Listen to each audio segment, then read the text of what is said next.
말씀 보시겠습니다. 하나님 말씀은 요한계시록 13장 16절에서 18절까지의 말씀입니다. 하나님 말씀은 요한계시록 13장 16절에서 18절까지의 말씀.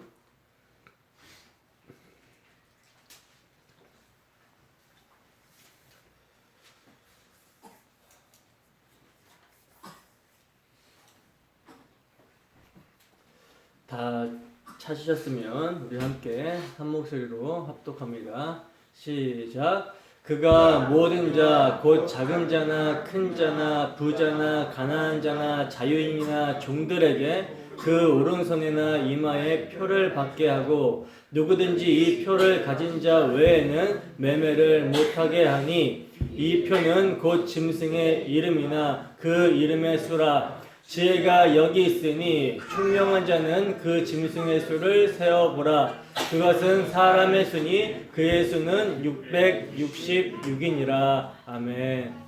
잠시 기도하겠습니다. 하나님 아버지, 이 시간 우리가 주의 말씀을 듣고자 합니다. 주님께서 이 시간 지혜와 계시 영으로 충만하게 함께하여 주시사 주의 말씀이 깨달아지는 역사가 있게 하시고 그 깨달아지는 말씀이 우리 마음판에 새겨지게 하시고 우리의 삶이 될 수 있도록 인도하여 주시옵소서.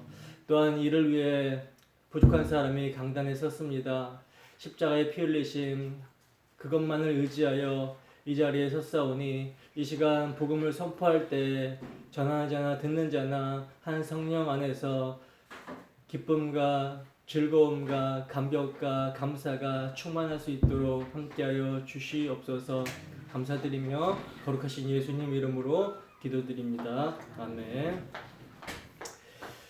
지혜 있는 자는 분별할 수 있는 짐승의 수 666.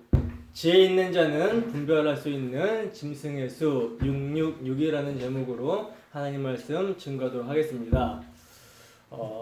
지난 시간까지 우리는 바다에서 올라오는 짐승과 땅에서 올라오는 짐승에 대해서 자세히 살펴봤었습니다. 기억나십니까? 제가 계속 이제 반복해서 말씀을 드리는 이유는 여러분들이 지난 시간에 들었던 것이 계속 연결되기 때문에 제가 반복해서 설명을 드리는 거예요. 그러니까 이 시간 리뷰를 통해서 지난 시간에 했던 내용들을 이렇게 기억하시면 유익이 될 것 같습니다.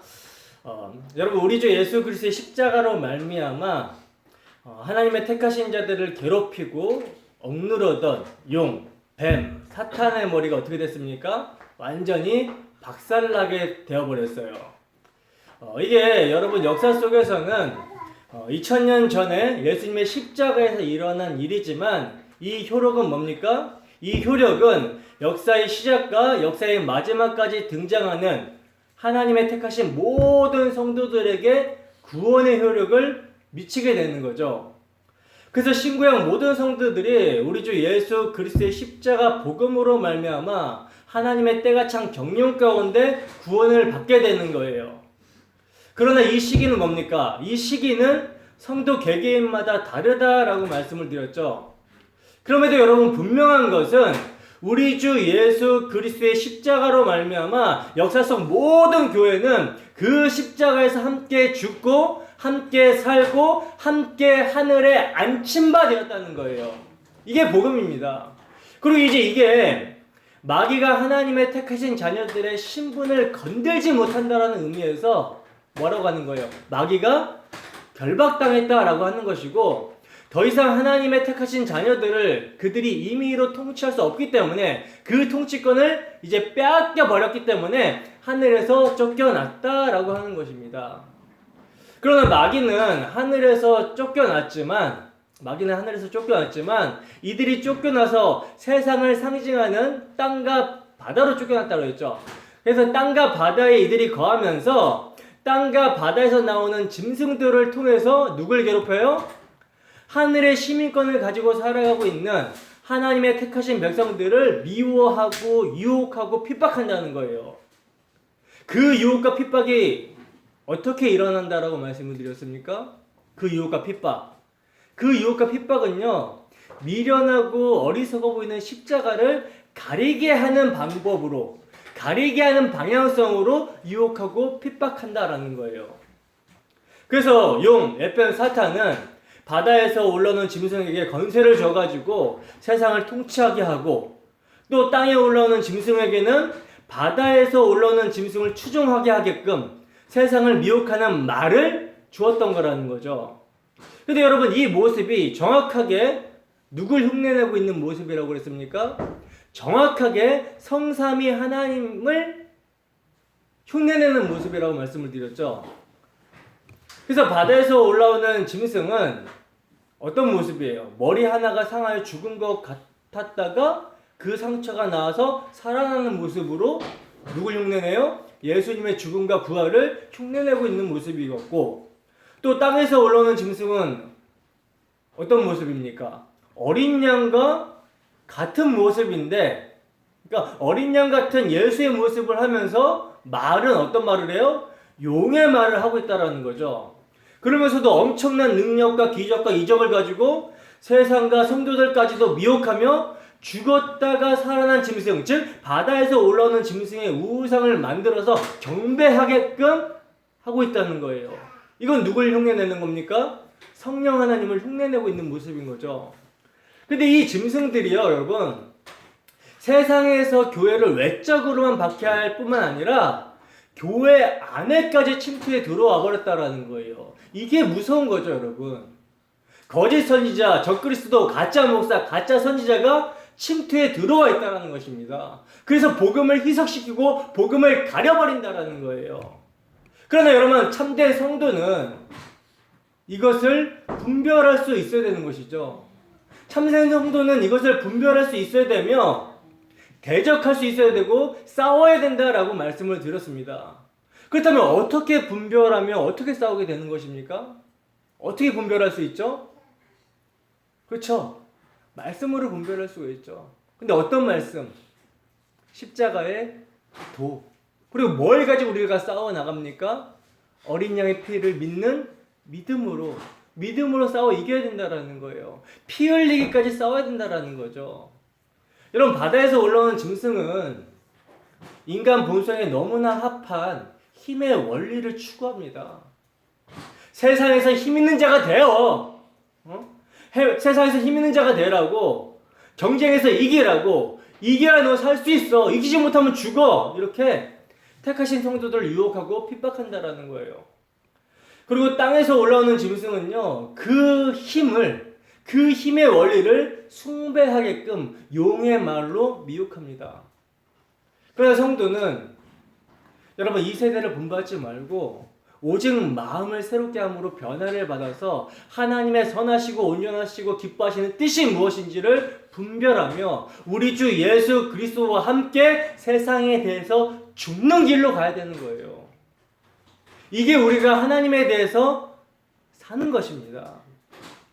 어떻게 한 주 동안의 우리의 삶이 그리스도와 함께 세상에 대해서 죽고 하나님에 대해서 사는 삶을 살아내셨습니까? 여러분, 어린 양의 피와 하나님의 말씀, 즉 복음만이 세상을 이길 수가 있습니다. 어린 양의 피와 하나님의 말씀만이. 그럼 우리 이 시간도 말씀을 통해 정말 오직 우리의 마음이 새롭게 함을 받아 변화를 받아 하나님의 선하시고 온전하신 뜻인 예수를 힘써 알아가고 의지하고 그를 사랑함으로 믿음으로서 세상을 이기는 우리의 삶이 되기를 주님의 이름으로 축원합니다. 오늘 말씀은요, 좀 유명한 말씀이죠. 세대주의의 영향으로 한국 교회에서 많이 오해가 되고 있는 666에 대해서 살펴보도록 할 거거든요. 여러분, 666 그러면 뭐가 떠오르십니까? 666. 손이나 이마에 이 숫자를 받게 되면 지옥 가게 된다라는 거. 이것이 딱 떠오르지 않습니까? 저도 어렸을 때 교회에서 이제 이런 말을 들으면, 야, 666을 받으면은 이제 지옥 간다고 하니까, 나는 절대 굶어 죽더라도 이 666 표를 받으면 안 되겠다, 이렇게 결단했던 기억이 떠오르게 됩니다. 여러분들은 그런 기억 없으십니까? 자기 구원 욕구로 인해서 혹시 666을 받게 되면 어떡하지? 하면서 두려워 떨어본 적 없으세요? 근데 여러분 이것도 옛말이에요. 여러분 오늘날에는요 교회 안에서조차 이런 종말에 대한 관심도 없는 그런 시대가 되어버렸습니다. 그러니까 이제 666이니 뭐 짐승이니 그런 이야기는요 광신도나 하는 그런 이야기로 치부해버린다는 거예요. 그리고 그런 소리는 이제 그만하고 현재 내가 괴로운데 어떻게 하면 행복하게 살 수 있을지 그런 방법이나 알려달라는 그런 시대가 되어버렸다는 거죠. 그러니 사람들마다 관심사가 전부 뭡니까? 성경 말씀이 어떠한가에 있는 것이 아니라 성경이고 뭐든 간에 나의 행복을 최고의 관심사로 삼고 있다는 거예요. 그래서 교회 다니는 것도 내가 행복하지 않다면 얼마든지 그만둘 용의가 있는 것입니다.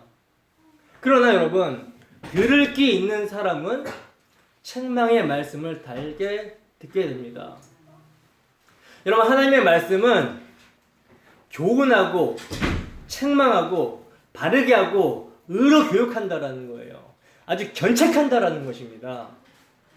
여러분, 말씀으로 우리가 전에는 어두움이었으나 지금은 빛이라는 것을 알 수 있는 것은요, 주의 말씀의 견책, 책망을 받음으로써 우리의 죄가 드러나는 것으로 알 수가 있다는 거예요. 전에는 죄인 줄도 몰랐던 것들이 말씀의 책망을 받아서 빛 가운데서 빛이 비춰져서 보게 되니까 이게 뭐예요? 죄더라는 것입니다. 그러므로 말씀의 책망을 많이 받으면 받을수록, 즉 빛 가운데 가까이 가면 갈수록 뭘 알게 되는 거예요? 자신이 죄인됨을 알게 되는 거예요. 그래서 성령이 충만했던 바울 사도가 말년에 뭐라고 고백합니까? 내가 죄인 중에 대장이다. 내가 죄인 중에 괴순이라, 이렇게 고백을 했었던 것입니다. 그러므로 오늘 이 666에 대한 말씀도요, 우리를 책망하고 견책하고 교훈하고 바르게 하며 의로 교육하는 하나님의 말씀이라는 거예요. 그렇기 때문에 여러분들 오늘 정신 똑바로 차리고 잘 들으셔야 됩니다. 정말 빛 되시는 우리 주 예수 그리스도께 우리가 더욱 가까이 나아가는 시간이 되기를 소원합니다. 본문 16절에서 17절 말씀 보겠습니다. 본문 16절에서 17절 말씀 함께 했습니다. 시작. 그가 모든 자, 곧 작은 자나 큰 자나 부자나 가난한 자나 자윤이나 종들에게 그 오른손에나 이마에 표를 받게 하고 누구든지 이 표를 가진 자 외에는 매매를 못하게 하니 이 표는 곧 짐승의 이름이나 그 이름의 수라. 아멘. 자, 보시면 여러분, 그 땅에서 올라온 짐승이 지금 모든 자들에게 오른손이나 이마에 표를 받게 하고 있어요. 근데 그 표를 뭐라고 말씀하고 있습니까? 표를 뭐라고 말씀하고 있죠? 짐승의 이름이며 그 이름의 수라고 말씀하고 있죠. 그러니까 땅에서 올라온 짐승이 모든 자들에게 표를 받게 하는데 그 표가 짐승의 이름이며 그 이름의 수라는 거예요. 그러면 우선 성경에서 이 표를 받는다라는 것이 어떤 의미인지부터 우리가 함께 살펴보도록 하겠습니다. 여러분, 당시 고대 사회에서는요, 군인들과 노예들 그리고 신전 봉사자들에게 표, 즉 인을 찍었었어요. 그러니까 이 표는 여러분 소유와 보호를 의미하는 거거든요. 소유와 보호의 의미가 있다는 거예요. 그러니까 신전에서 우상을 섬기던 그 신전 제사장들 손에 표가 찍혀져 있다라는 것은요, 그는 누구에게 속해 있다? 그는 우상에게 속해 있다라는 의미였고, 그리고 노예의 손이나 이마에 찍혔던 표를 보면요, 그 노예가 어떤 주인의 소유였는가를 알 수가 있었다는 거예요.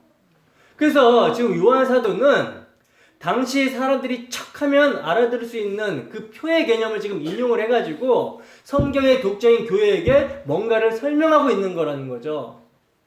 근데 여러분, 성경에 보면요, 하나님의 백성들도 어떤 표를 받고 있다라는 것이 나오거든요. 계시록 14장 1절입니다. 계시록 14장 1절 함께 있습니다.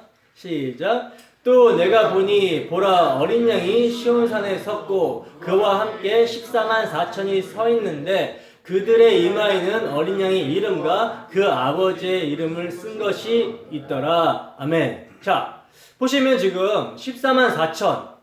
이 14만 4천은 하나님의 백성들을 상징한다 그랬어요. 14만 4천 하나님의 백성들이 그 이마의 짐승의 이름이 아닌 어린 양의 이름과 그 아버지의 이름을 받고 있죠. 그죠?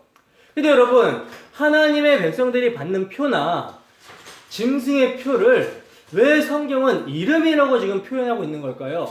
왜?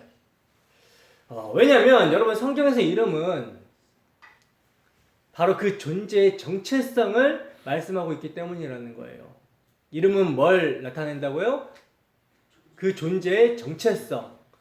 성경에서 이름은 그 존재의 정체성을 의미합니다. 사도행전 4장 12절 말씀이 있습니다. 사도행전 4장 12절 말씀 함께 읽습니다. 시작. 다른 이로서는 구원을 받을 수 없나니 천하 사람 중에 구원을 받을 만한 다른 이름을 우리에게 주신 일이 없음이라 하였더라. 아멘. 여러분, 여기서 다른 이로서와 다른 이름을 이렇게 말을 할 때, 그러니까 다른 이와 다른 이름은요, 인칭대명사로 말하는 이와 이름을 지금 같은 존재로 말씀하고 있다는 거예요. 그러니까 성경에서 이름하면 그 당사자, 그 존재 자신을 나타내는 거라는 거죠. 그래서 아브라함 하면 뭐라고 합니까? 여러 민족의 아버지라고 그러고, 또 야곱 그러면 속이는 자, 빼앗는 자, 이런 말이 있는 거고, 모세 그러면 물에서 건짐을 받은 자, 예수 그러면 구원자. 이렇게 성경에서 이름이 의미하는 바는 그 당사자 자신의 속성을 가리키는 의미라는 거예요. 근데 여러분, 14만 4천 하나님의 백성들에게는 지금 누구의 이름이 새겨졌다라고 말씀하고 있습니까? 그렇죠. 하나님의 이름을 새기셨다라고 말씀하고 있죠. 그렇다면 이 말은 뭐예요? 하나님께서는 하나님의 백성들에게 하나님 자신을 새겨 넣으셨다라는 말이 되는 거예요. 그죠? 여러분, 구원받은 우리들 안에 누가 계세요? 우리가 예수를 믿을 때 누가 오십니까? 성령. 성령 하나님이 우리 안에 계세요. 근데 그 성령 하나님은 누구의 영이라고 그러죠? 예수 그리스도의 영이라고 그러죠. 그게 바로 우리가 예수 그리스도의 이름과 하나님의 이름을 받았다라는 말인 것입니다. 성령이 임한 성도들은 예수 그리스도의 이름과 하나님의 이름이 새겨져 있다라는 거예요. 그 다음에 여러분, 짐승의 이름이 새겨졌다라는 거, 짐승의 이름이 새겨졌다라는 것은 무슨 뜻이 되는 거겠습니까? 무슨 뜻이 되는 거예요? 사탄, 용, 에뱀, 그 자신이 세상 사람들에게 새겨졌다라는 것이 되는 거죠. 그렇다면 이들이 지금 누구의 소유라는 것입니까? 사탄의 소유라는 거예요. 여러분, 타락한 인간들의 주인은요, 사탄입니다. 그들은 모두 그 사탄의 사주를 받고 거기에 순종하며 살아가고 있다라는 거죠. 이게 짐승의 이름을 받은 거라는 거예요. 근데 본문 16절을 보시면 그 짐승의 이름이 모든 자에게 새겨져 있다라고 말씀하고 있죠. 모든 자에게. 그러니까 이 땅에 오고 오는 모든 자들에게 어떤 이름이? 그 짐승의 이름이 새겨져 있다라는 말이에요. 그러면 그 모든 자에는 누구도 있는 것입니까? 누구도 있는 거예요. 우리도 들어가 있다라는 거죠. 여러분, 우리는 원래요, 짐승의 표를 받고 있었던 자입니다. 에베소서 2장 2절에서 3절 말씀 보겠습니다. 함께 했습니다. 시작. 그때 너희는 그 가운데서 행하여 이 세상의 풍조를 따르고 공중의 권세를 잡은 자를 따랐으니 곧 지금 불순종의 아들들 가운데서 역사하는 영이라. 전에는 우리도 다 그 가운데서 우리 육체의 욕심을 따라 지내며 육체와 마음에 원하는 것을 하여 다른 이들과 같이 본질상 진노의 자녀이었더니. 아멘. 보시면 여러분, 우리도 뭐라 그래요? 짐승의 표를 받은 자로 태어났었다라는 거예요. 우리가 처음부터 하나님의 표를 받은 자가 아니었다라는 거죠. 조금 얼떨떨하시겠지만 이게 바로 로마서 5장과 고린도전서 15장의 내용인 것입니다. 고린도전서 15장 22절 볼까요? 고린도전서 15장 22절 함께 했습니다. 시작. 아담 안에서 모든 사람이 죽은 것 같이 그리스도 안에서 모든 사람이 삶을 얻으리라. 아멘. 여러분, 아담과 아담 이후의 모든 인간들은요, 사탄의 미혹에 넘어가서 타락해버렸습니다. 아담이 선악과 따먹고 범죄할 때 그는 모든 인류를 대표하고 있었고, 그 안에 누가? 우리가 함께 있었기 때문에 그가 불순종함으로 범죄할 때 아담 안에서 모든 자들이 함께 범죄한 거라는 거예요. 그래서 그들은 모두 하나님에 대해서 죽었습니다. 다른 말로 하나님과 관계가 단절이 되어 하나님의 통치를 거부하면서 살게 되는 자들이 되어버렸다라는 거죠. 그래서 그 모든 이들은 짐승의 표, 사탄의 이름을 받게 된 거라는 거예요. 다른 말로 사탄의 소유로서 사탄의 통치를 받는 자가 되었다라는 거죠. 그 최초의 짐승의 표, 최초의 그 짐승의 표, 사탄의 표가 창세기 4장에서 나오는데, 하나님께서는 최초의 살인자인 아담의 장남 가인에게 바로 그 표를 주고 있는 모습이 그려집니다. 창세기 4장 15절입니다. 함께 읽습니다. 시작. 여호와께서 그에게 이르시되 그렇지 아니하다. 가인을 죽이는 자는 벌을 7배나 받으리라 하시고, 가인에게 표를 주사 그를 만나는 모든 사람에게서 죽임을 면하게 하시니라. 아멘. 자, 보시면 타락한 인간의 표본이라고 할 수 있는 가인이 지금 누구로부터? 하나님으로부터 표를 받고 있죠. 여러분, 가인은 분명 저주받은 죄인이에요. 그죠? 그렇다면 하나님께서 지금 그에게 무슨 표를 주신 것입니까? 저주의 표를 주신 거라는 거죠. 근데 여러분, 이 표는 가인뿐만이 아니라 아담 안에 들어있는 모든 죄인들에게 하나님께서 주신 저주의 표입니다. 그래서 그 표를 받게 된 모든 자들은 하나님을 대적하는 한편으로 서게 된다라는 거예요. 그 표를 받은 자들은 어떻게 된다고요? 하나님을 대적하는 한편으로 서게 된다라는 거죠. 그래서 하나님께서 가인에게 그 표를 주시면서 이렇게 말씀하는 것이죠. 세상이 너를 공격하지 않을 것이다. 여러분, 이제 세상과 가인이 한편이라는 표가 주어졌기 때문에 가인은 세상으로부터 적대시될 이유가 없는 거예요. 그러니까 짐승의 이름, 짐승의 표를 받은 사람들은요, 바로 하나님을 대적하여 하나님께 영원히 저주를 받게 되는 그 사탄과 그 사탄의 소유된 세력 전체를 총칭해서 말하는 거라는 거죠. 그게 여러분, 아담 안에서 이 저주받은 땅에 태어나는 모든 자들은 전부 그 짐승의 표를 받은 자로 태어나는 것입니다. 그들은 죄와 허물로 죽어 있으며 본질상 진노의 자녀라는 거예요. 본질상 진노의 자녀라는 거죠. 우리도 그 가운데 있었다라는 것입니다. 근데 긍휼이 풍성한 하나님께서는 창세전에 그 중에 어떤 무리를 하나님의 은혜의 영광을 찬송할 자로 택하셨다라는 거예요. 그래서 하나님께서는 택하신 당신의 백성을 살리시기 위해서 뱀으로부터 여자와 원수되게 하시고자 여자의 후손으로 당신의 아들을 보내시겠다라고 약속하셨고, 그 약속대로 역사를 경륜해 오셨고 때가 찬 경륜 가운데 아들을 보내신 것입니다. 그리고 그 당신의 아들 안에 창세전에 택하신 여자, 교회를 집어넣어 버리시고 그들의 죄를 짊어지게 하심으로 말미암아 그들의 죄로 말미암는 짐승의 표를 당신의 아들에게 새겨버리셨어요. 그래서 예수는 우리를 대표하고 대신하여 그 짐승의 표를 받고 저주의 십자가에 달려 죽으신 것입니다. 그리고 이제 그 예수 안에 들어있는 자들을 하나님께서는 당신의 아들 예수를 통해서 보신다라는 거죠. 하나님께서는 예수 그리스도라는 안경을 쓰시고 우리를 보시게 된 거라는 거예요. 하나님께서는 우리를 예수 안에서 아들로 여겨주시는 것입니다. 그래서 이제 하나님의 눈에는 짐승의 표를 받은 죄인들은 없어지고 예수의 이름을 받은 자들만 보이게 된 거라는 거예요. 그들이 바로 하나님의 은혜로 말미암아 믿음을 선물로 받은 그리스도인들이라는 거죠. 그들이 바로 예수 그리스도의 이름, 하나님의 이름을 받은 자들이라는 거예요. 바로 이 이야기입니다. 에베소서 1장 3절에서 7절과 12절에서 13절 함께 읽습니다.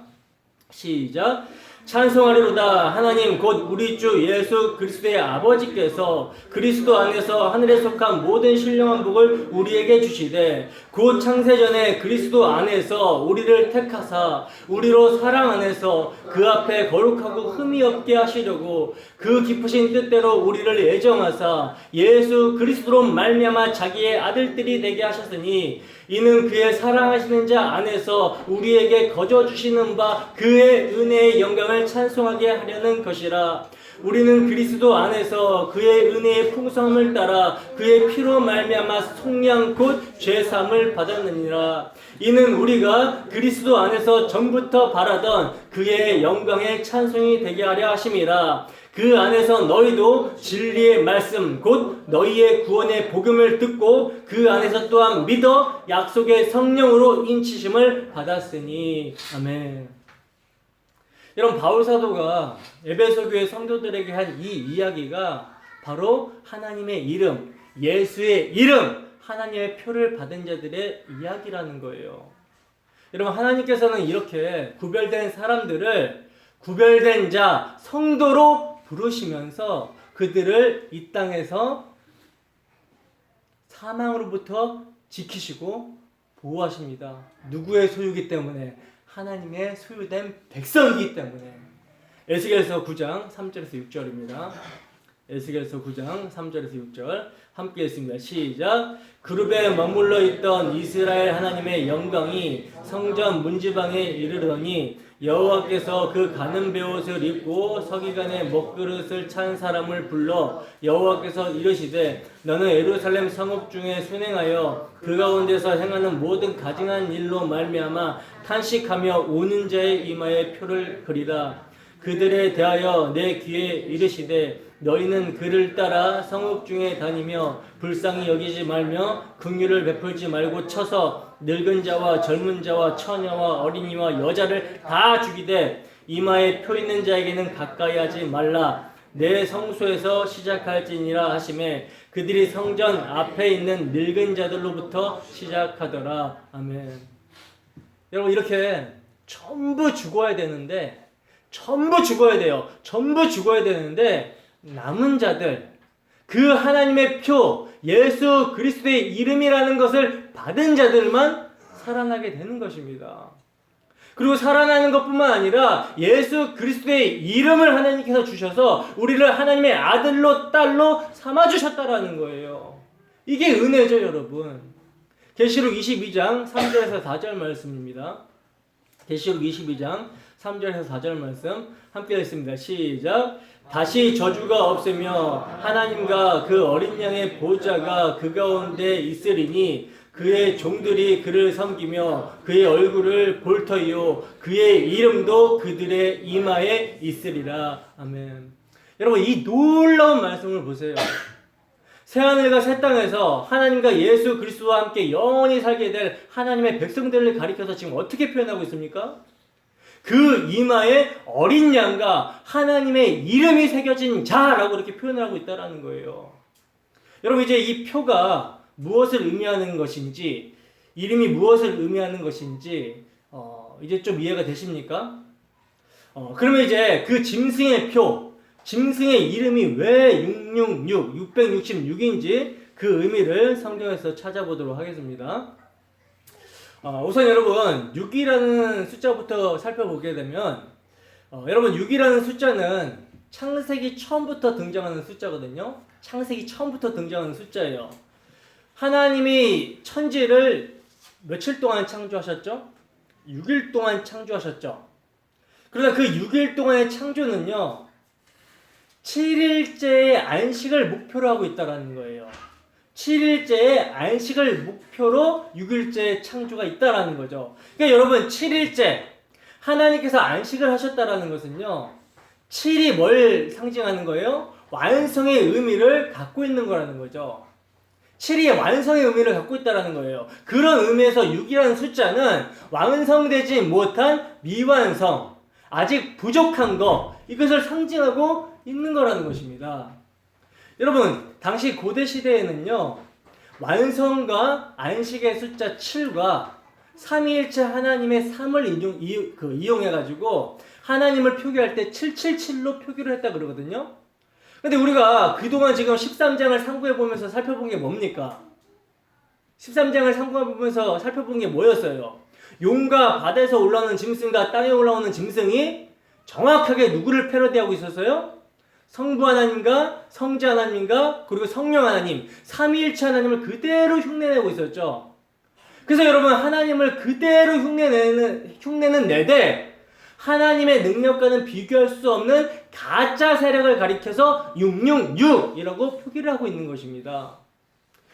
여러분, 우리가 인해재앙과 나팔재앙을 살펴봤었잖아요. 그죠? 그 인해재앙과 나팔재앙에서도 6번째까지는 전부 어떤 내용이었어요? 전부 저주와 심판의 내용이었죠. 그러나 7번째에서는 항상 어떤 모습이 나옵니까? 완성된 하나님 나라의 환상으로 끝난다라는 것을 우리는 살펴봤다라는 것입니다. 그러니까 여러분, 이렇게 계시록에서는요, 처음부터 끝까지 6이라는 숫자와 7이라는 숫자가 일관성 있게 대조가 되고 있다라는 거예요. 그러므로 666은 요한계시록 전체에 깔려있는 일관성 있는 상징을 배경으로 하고 있는 숫자라는 것입니다. 여러분, 잘 생각해 보세요. 오늘 본문에서 짐승의 표를 받은 사람들이 지금 몇 개의 부류로 나누어지고 있죠? 본문의 16절 다시 한번 보세요. 그가 모든 자, 곧 작은 자나 큰 자나 부자나 가난한 자나 자유인이나 종들의 그 오른손이나 이마에 표를 받게 하고. 보시면 지금 몇 개의 부류로 나누어져 있습니까? 여러분, 보시면 요한은 지금 요한 사도는 의도적으로 6이라는 숫자에 맞춰서 짐승의 표를 받은 자들을 나누어 놓고 있다라는 거예요. 여러분, 바벨론 느부갓네살 왕이 만든 그 신상, 그 금신상의 높이가 60규빗이었고요. 폭이 6규빗이었습니다. 짐승의 세력, 바벨론, 바사, 헬라, 로마를 상징하는 그 신상이 왜 60규빗, 6규빗이 되는지 아시겠습니까? 조금 더 정확하게, 조금 더 확실하게 그 의미를 말씀드릴게요. 열왕기상 10장 14절에서 20절과 26절 말씀 함께 읽습니다. 함께 읽어봅시다. 시작.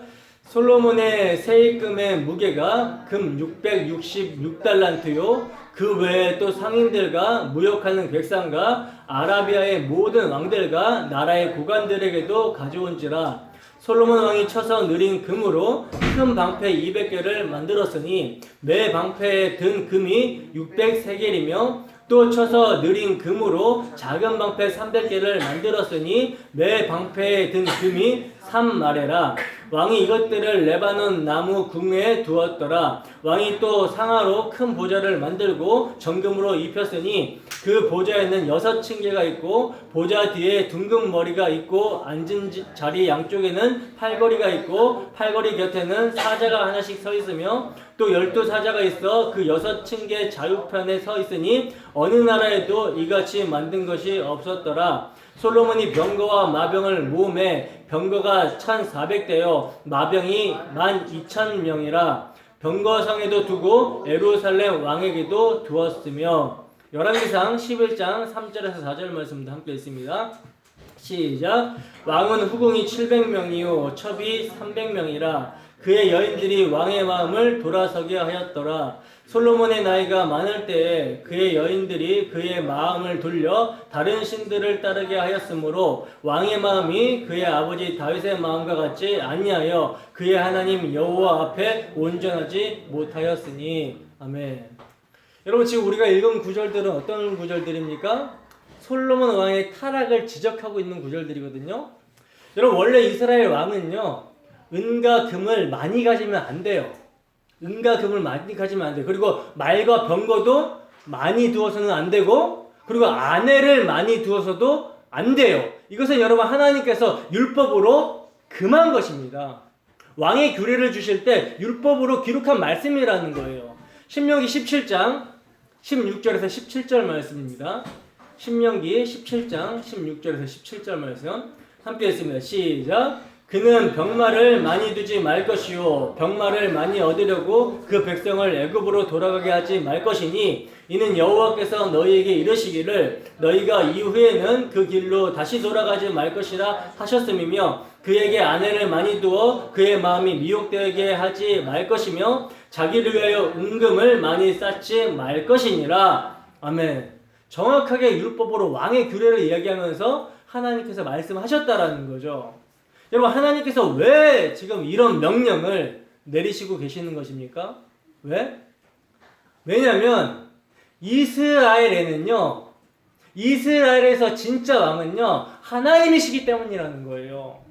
그래서 이스라엘은 그 나라 왕이 세상적인 힘으로 다스리는 나라가 아니라 하나님의 다스림에 의존하고 의뢰하며 순종해야 된다는 의미에서 당시 왕들이 힘으로 소유하고 있었던 은과 금 그리고 말과 마병 그리고 첩들을 못 가지게 하나님께서 말씀하신 것입니다.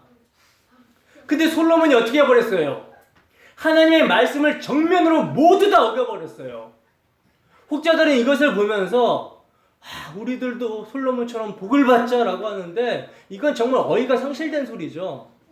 죄를 말씀하고 있는 부분에 솔로몬처럼 복 받자라는 소리가 어떻게 나올 수 있는지, 이건 정말 똥인지 된장인지를 구별하지 못하는 것과 마찬가지라는 거예요. 여러분, 우리가 읽었던 열왕기상 지금 10장이 바로 그 솔로몬의 타락을 묘사하고 있는 첫 부분인 것입니다. 그 솔로몬의 타락이 지금 무엇으로부터 시작이 됩니까? 666으로부터 시작이 되고 있다는 거예요. 그러니까 666은 솔로몬이 하나님의 말을 듣지 않고 은과 금과 말과 마병과 첩들로 자기의 힘을 가시하려고 했던 그 죄, 우리가 반드시 경계해야 되는, 하나님이 아닌 이 땅의 힘과 보물을 추구하여 거기서 평안을 얻으려고 하는 악한 세력과 기관과 방법들 전부를 가리켜서 666이라고 하는 것입니다. 인간의 숫자라는 거예요. 인간의 숫자. 인간이 하나님만을 의지해야 될 인간이 하나님을 배제하고 자기 자신의 힘으로 세상의 엉뚱한 가치를 추구하는 모든 인간적인 방법을 다 666이라고 하는 거라는 거죠. 만약 여러분 우리들이 예수를 믿는다고 하면서도 여전히 그러한 세상적인 세계관을 버리지 못하고 살아가고 있다면 이 시간 돌이키시고 회개해야 되는 것입니다. 예수님의 십자가가 왜 서게 되었는지를 기억하고 거기서 돌이켜야 된다는 거예요. 여러분, 우리가 지난 시간에 살펴봤던 그 마태복음 7장의 가짜들, 주여 주여 하는 자들 있죠. 이들은요 전부 자기들이 진짜인 줄 알고 죽었던 사람들이에요. 진짜인 줄, 자기가 진짜인 줄 알고 죽었던 사람들입니다. 그러니까 십자가가 뭔지 모르면요 이렇게 되는 거예요. 여러분, 수천 년 동안 오로지 인간을 속이는 것만 연구한 엄청난 힘을 소유한 사탄이 우리의 대적이라는 사실을 여러분 잊지 마시기 바랍니다. 그들은 하나님의 이름을 위해 살아가는 인간들을 미혹해서, 하나님의 이름을 위하여 살아가야 되는 인간들을 미혹해서 자기의 이름을 위하여 살도록 부추기는 세력이라는 거예요. 사탄이 하는 일이 이 일입니다. 여러분, 바벨탑을 쌓았던 그 죄인들의 목적이 뭐였습니까? 창세기 11장 4절 보겠습니다. 창세기 11장 4절 함께 읽습니다. 시작. 또 말하되 자 성읍과 탑을 건설하여 그 탑 꼭대기를 하늘에 닿게 하여 우리의 이름을 내고 온 지면에 흩어짐을 면하자 하였더니. 아멘. 보세요. 여러분, 그 짐승의 세력들은요 자기의 배와 자기의 이름을 위해 하나님까지도 이용을 하게 만드는 자들인 것입니다. 우주의 중심에 나를 올려놓고 살아가는 자들이라는 거예요. 그래서 심지어 힘있는 하나님을 잘 달래가지고 자신의 명예와 이름을 높이고자 자랑한다라는 거죠. 여러분, 이것이 빌립보서에서 나오는 십자가의 원수를 하는 자들의 모습인 것입니다. 그들은 자기 신이 배예요. 그렇다면 우리의 모습은 어떤 모습입니까? 우리의 모습은 어떤 모습이에요? 혹 지금 예배당 안에서 바벨탑을 쌓고 계신 것은 아닙니까? 그 바벨탑이 무너져야 산다라는 거예요. 무너지고 또 무너져야 되는 것입니다. 여러분, 777이 아닌 666의 세력들은요 하나님의 흉내를 비슷하게 내면서 수많은 가짜 교회들을 이 땅에 만들어내고 있다는 거예요. 또 올바른 복음이 선포되는 교회에도 사람들의 본성이 666의 세력에 미혹되기 쉽기 때문에 복음까지도 자기를 위한 방주의 도구로 이용해버린다는 거죠. 그런데 여러분, 살아있는 하나님의 말씀은 이것까지도 무너뜨려버려요. 그렇기 때문에 이것까지도 무너져야 사는 것입니다. 하나님께서는 택하신 당신의 백성들을 거기서 빼내신다라는 거죠. 그래서 우리가 하나님 말고 의지하는 모든 것들을 야 그거 참 생명 아니야, 그거 붙들면 죽는다고 무너뜨려 버리시는 것입니다. 이게 예수 그리스도로 말미암아 우리를 사랑하시는 하나님의 사랑이라는 거예요. 여러분, 우리는 성경이 무엇을 말씀하고 있는지 정확하게 분별할 수 있어야 되는 것입니다. 우리 주 예수 그리스도의 복음을 가리고 거기서 오는 평안을 빼앗으려고 하는 사탄의 속임수를 분별할 수 있어야 되는 거라는 거예요. 여러분, 오늘 본문 말씀을 가지고요, 많은 가짜들이 성도를 미혹해 왔습니다. 공포심을 조장하고 협박해 왔다라는 거죠. 여러분들 중에 오맨이라는 영화 보신 분 계십니까? 오맨. 굉장히 오래된 영화죠. 보셨습니까? 네. 거기 보면요, 등장하는 어떤 사람의 이마에 666이라는 글자가 새겨져서 나오거든요. 근데 이 영화의 가상이잖아요. 영화 가상이잖아요. 근데 이 가상을 세대주의자들이 현실로 가지고 와가지고 소설을 쓰고 있는 거예요. 그래서 666은 바코드다. 응? 앞으로 나오게 될 전자신분증이다. 이걸 이제 베리칩이라고 얘기를 하는 거죠. 베리칩. 그래서 사람의 손과 이마에 전자칩을 심어가지고 이것을 받지 않는 사람들은 매매를 할 수가 없게 된다. 조만간 이 일이 현실화된다. 막 이렇게 주장하면서 퍼뜨리는 거예요. 들어보셨습니까? 예전에는 여러분, 교회에서 이것을 모르는 사람이 없을 정도로 크게 이슈가 되었었어요. 기독교 교리에 정확하게 서 있고 생각을 조금만 해보면 이건 말도 안 되는 엉터리라는 사실을 금방 알 수가 있는데, 한국 교회가 진리에 올바로 서 있지 못하다 보니까 이런 소설, 엉터리 같은 말에 유혹을 받더라는 거죠. 제가 여러분들에게 물어볼게요. 여러분들은 이마에 하나님의 인을 받으신 분들이죠. 그럼 서로 한번 봐보세요. 누구 이마에 그런 하나님의 인이 새겨져 있는지 한번 봐보세요. 보여요, 안 보여요? 안 보이십니까? 아니, 분명 성경은 하나님의 백성들은 하나님의 표가 그 이마에 새겨져 있다라고 그러잖아요. 근데 왜 여러분들은 이마에 그 표가 없는 거예요? 못 받으셨습니까? 아니잖아요. 그러니까 이건 상징이란 말입니다. 여러분, 짐승의 표를 받은 사람들이 이마와 손에 표를 받았다라는 것은요, 당시 고대 사회에서는 이마는 지성과 이성을 상징하는 것이고 손은 행동을 상징하는 거였어요. 그러니까 이마와 손에 표를 받았다라는 것은 그 짐승의 표를 받은 사람들은 안과 밖이 모두 타락했다라는 것을 의미하는 거란 말입니다. 진짜 이마와 손목에 그 바코드를, 베레칩을 찍는다는 이야기가 아니라는 거예요. 그걸 심는다는 이야기가 아닌 것입니다. 그리고 한번 생각해 보세요. 정말 666 바코드나 전자신분증 베레칩이라면요, 그 666이 초대교회 성도들이 이 요한계시록을 읽으면서 어떻게 그렇게 감격하면서 그 감격의 눈물을 흘렸겠습니까? 그렇잖아요. 계시록의 최초 수신자는 초대교회 성도들이란 말입니다. 그분들이 바코드가 뭔지 베레칩이 뭔지 어떻게 알았겠냐는 것이죠. 그럼에도 그분들은 계시록을 읽을 때 그들의 핍박과 유혹의 상황 속에서 그리스도를 의지하여 감동과 위로의 눈물을 흘렸다니까요.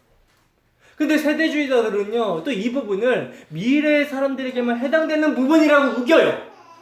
근데 여러분, 성경은 창세기 1장 1절부터 요한계시록 22장 21절까지 전부 시공을 초월하여 동서고금을 막론하고 모든 그리스도인들에게 적용되는 책입니다. 어떤 부분도 우리와 관계없는 부분이 없다라는 거예요. 어디서 그런 무식한 주장을 하는지 정말 이해할 수가 없습니다. 혹시 여러분들 주위에 세대주의자들이 있어가지고 아직도 뭐 666 바코드다, 베르칩이다 이렇게 주장하는 사람들이 있거들랑, 이 주장은 한국 장로교회와 신학교들이 이단으로 규정한 가르침이라고 분명하게 말씀을 해주셔야 되는 거예요.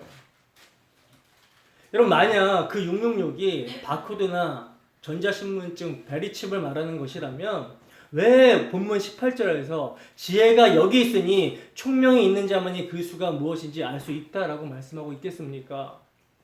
그 666이 무엇인지 알 수 있는 사람은 하나님께서 지혜를 주신 하나님의 백성들만이 알 수 있는 내용이라는 거예요. 그러면 여러분, 이 말씀에 의해서 우리가 한번 생각해 보자고요. 하나님과 아무런 상관없는 자들이, 불신자들이 그저 바코드만 안 받으면 지옥 안 가는 것입니까? 아니면 이미 구원받은 사람일지라도 그 바코드를 받게 되면 구원이 취소됩니까? 이건요, 기독교의 가장 기본 진리, 기독교의 가장 기본 교리인 성도의 견인교리도 제대로 모르는 사람들에게서 나온 주장이었다라는 거예요. 여러분, 666 짐승의 표라는 것은요, 우리 눈에 보이는 어떤 형태나 모양으로 설명되어질 수 있는 것이 아니라는 거예요.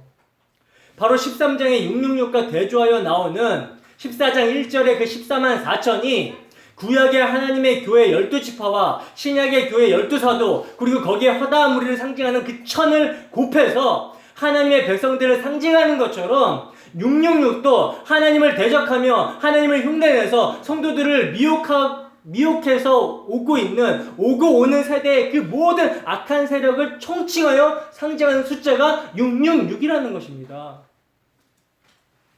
다시 한번 요약합니다. 여러분, 마귀의 세력은 하나님의 삼위일체를 비슷하게 패러디하고 있어요.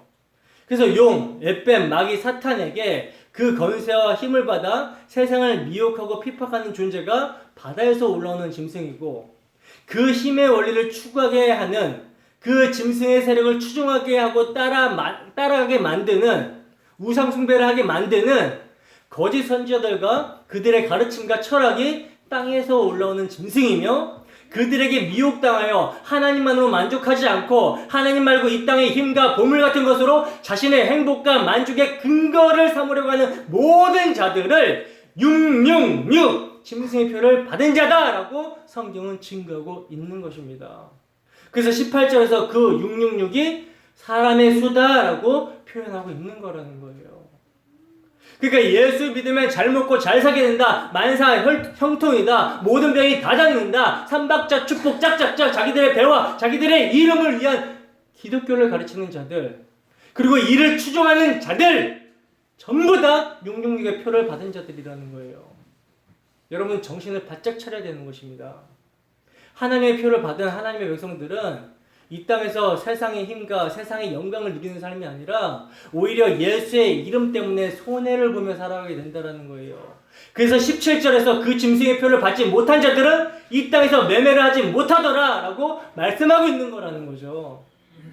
여러분, 초대교회 당시에도 그리스도인들은요, 상인들의 조합인 그 길드에 가입하지를 않았어요. 왜냐하면 그 길드 조직에 가입을 하게 되면 거기서는 우상에게 제사를 지내거든요. 그렇기 때문에 기독교인들은 우상의 제사를 지낼 수가 없기 때문에 가입을 하지 않았습니다. 그래서 그들은 경제적으로 매매할 수 없는 지경에까지 이르게 되었었다라는 거죠. 여러분, 우리도 똑같아요. 세상에서 여러분, 그런 불이익을 당하게 될 것입니다. 정말 세금 꼬박꼬박 내고 원리 원칙대로 장사를 하면요, 남는 거 하나도 없어요. 많이 못 벌어요. 더러운 이익을 탐하지 않으면 돈 많이 못 모읍니다. 그럼에도 우리는 이렇게 살아야 되는 거예요. 그래서 우리는 매매를 못하게 된다라고 성경이 증거하고 있는 것입니다.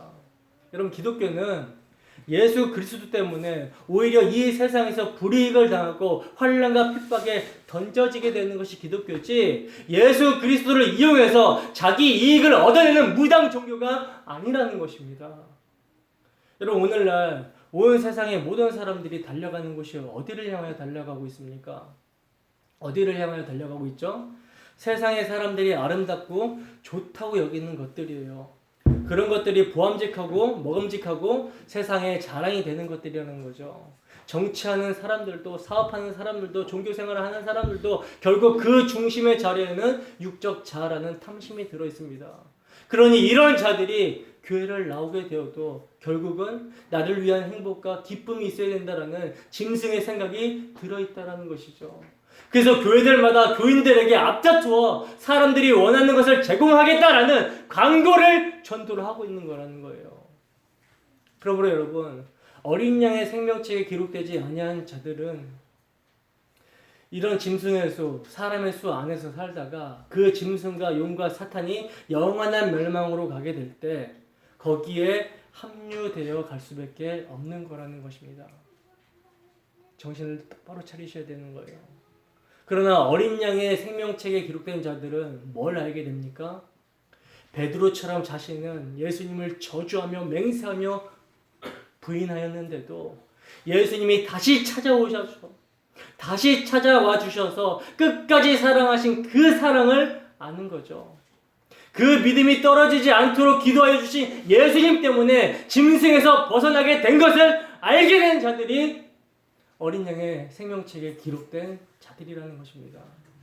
여러분, 이렇게 은혜를 아는 사람들은요, 하늘의 지혜, 그 총명으로 세상을 다르게 보게 됩니다. 우리가 비록 이 땅에 발딛고 살아가기 때문에 세상을 떠나서는 살 수 없지만 이 세상에 일어나는 모든 일들이 짐승의 수, 즉 사람의 수 아래에 있다는 것을 알고 그렇게 보게 된다는 것입니다. 여러분, 사람이 아무리 노력해도 인간이 이룰 수 있는 것은 사람의 수라는 6가지밖에 이르지 못한다는 거예요. 하나님의 창조의 완성인 7에는 이르지 못하는 것입니다. 그러나 사람들은 포기하려고 합니까? 포기하지 않으려고 합니까? 포기하려고 하지 않죠. 6을 더 노력하면 66이 될 것이고 더 최선을 다하면 666이 될 것이다 라고 생각을 합니다. 그러나 아무리 666이 되어도 그것은 하나님의 안식에 들어갈 수 없는 사람의 수, 짐승의 수에 불과한 거라는 거예요. 영원한 단절이라는 것이죠. 이것을 여러분, 지혜 있는 자들은, 총명이 있는 자들은 아는 것입니다. 지혜와 계시의 영이 임한 성도는 아는 거예요. 여러분, 육으로 난 것은 육이요, 성령으로 난 것은 영입니다. 생명책에 기록된 자들에게 영이, 그리스도의 말이, 십자가의 도가 믿음으로 선물로 주어진다는 거예요. 그래서 이 선물을 받게 되면 인간이 행하는 그 어떤 일들도 참된 안식에 들어갈 수 없음을 처절하게 깨닫게 되고 빈손 들고 예수님의 십자가를 붙들게 되는 것입니다. 그럼 우리 이 시간도 짐승의 수에서 벗어나 하나님의 입맞은 자들은 회개를 하고 예수를 믿는 것입니다. 이 은혜가 우리 모두에게 충만하기를 주님의 이름으로 축원합니다. 기도하겠습니다.